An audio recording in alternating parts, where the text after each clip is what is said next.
ছাত্রছাত্রীবৃন্দ, philosophy গাইডের পক্ষ থেকে আমি সাহেব স্যার তোমাদের সামনে আজকে আবারও একটা প্রশ্নপত্র নিয়ে এসেছি।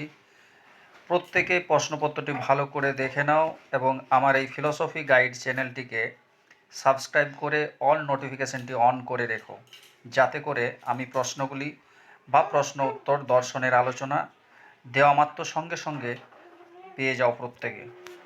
তো ফিলোসফি গাইডের এই যে প্রশ্নপত্র যেটা আমি এখন তোমাদের সামনে প্রেজেন্ট করছি সেটি হলো বাঁকুড়া ইউনিভার্সিটি সেমিস্টার 2-এ রয়েছে। এবছর যারা Bankura university semester 2 VSC health and wellness পরীক্ষা দেবে তাদের প্রত্যেকের খুব উপকারে লাগবে। তো প্রথম প্রশ্নগুলি হচ্ছে 2 নম্বরের প্রশ্ন।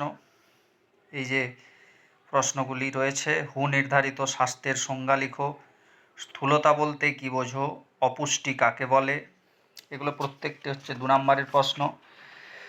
মধ্যাহ্নকালীন আহার কি, যে কোনো দুটি অসংক্রামক রোগের নাম লেখো, দেহভঙ্গিমার বিকৃতি বলতে কী বোঝো, ম্যালেরিয়া রোগের লক্ষণগুলি কী কী, ইউনেস্কো এবং MHFWর পূর্ণ রূপ কী। এরপর গ্রুপ বিতে রয়েছে 5 নম্বরের প্রশ্ন, যে কোনো 4টি উত্তর দিতে হবে। স্বাস্থ্য শিক্ষার নীতিগুলি লিখো।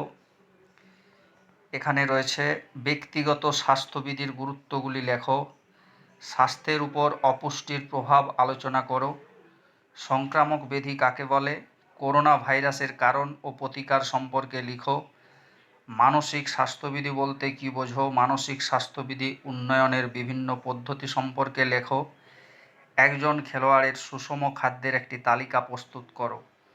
এগুলো ছিল 5 নম্বরের প্রশ্নপত্র, 4টির উত্তর দিতে হয়। এরপর গ্রুপ সিতে রয়েছে 10 নম্বরের, যে কোনো একটি প্রশ্নের উত্তর দিতে হবে। তা প্রশ্নগুলি রয়েছে, কাইফোসিস ও স্কোলিওসিসের কারণ ও সংশোধনমূলক ব্যায়ামগুলি কী কী, এবং পরে যে প্রশ্নটি রয়েছে টিকা টাইপের 3টি রয়েছে, 2টি 5 করে উত্তর দিতে হবে। চোখের যত্ন, ইউনেস্কো এবং হু, এই আলোচনাটি রয়েছে। এটি গত বছর যারা পরীক্ষা দিয়েছে semester 2 Bankura university VSC health and wellness তাদের প্রশ্নপত্র, ঠিক এই টাইপেরই প্রশ্নপত্র হবে। প্রত্যেকে প্রশ্নপত্রটি ভালো করে ফলো করো এবং এই টাইপের প্রশ্নের উত্তরের উপর জোর দাও, এবং এই প্রশ্ন উত্তর পেতে ফিলোসফি গাইড চ্যানেলটিকে সাবস্ক্রাইব করে সামনের দিকে এগিয়ে নিয়ে চলো। ধন্যবাদ।